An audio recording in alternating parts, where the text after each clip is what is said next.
भारत सरकार ने अचानक से 1 लाख करोड़ रुपए का वित्तीय फंड क्यों बना लिया? क्या भारत सरकार भी अब इस बात पर मुहर लगा रही है कि देश में महंगाई का दौर आने वाला है? क्या भारत में भी अब गैस और पेट्रोलियम की कीमतें आसमान छुएंगी? आखिर क्या कारण था कि सरकार को 1 लाख रुपए करोड़ का वित्तीय फंड बनाना पड़ा? और ये वित्तीय फंड होता क्या है? आइए इस पर थोड़ा बात करते हैं। देखिए, ये वित्तीय फंड वही होता है जैसे हम और आप अपने डेली लाइफ में एक इमरजेंसी फंड रखते हैं। हम और आप अपनी क्षमता अनुसार कुछ पैसा अलग रखते हैं कि अगर हमारे लाइफ में, हमारे परिवार में कुछ मेडिकल की प्रॉब्लम आ गई या फिर कोई और वैसी प्रॉब्लम आ गई, तो हम इस इमरजेंसी फंड को यूज करेंगे जिससे हमारी डेली लाइफ की जो एक्टिविटीज़ हैं उस पर कोई बुरा प्रभाव ना पड़े। सरकार भी ठीक यही काम की हुई है।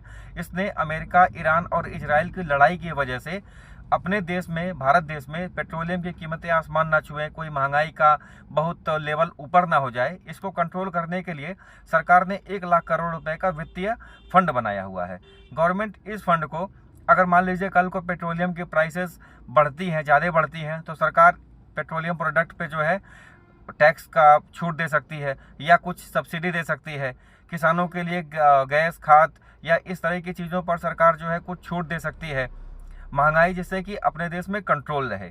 इसके अलावा सरकार का यह भी एक मोटिव होता है कि जो भारत में पैसा इन्वेस्ट करते हैं, जो इन्वेस्टर्स होते हैं, उनके मन में भी एक भरोसा हो कि भारत सरकार जो है इस चुनौती से, इस युद्ध की चुनौती से लड़ने के लिए तैयार है। तो इससे आम लोगों के मन में भी सरकार के प्रति विश्वास होता है कि सरकार भी हाथ पर हाथ धरे नहीं बैठी है, सरकार भी इस लड़ाई को लड़ने के लिए तैयार है।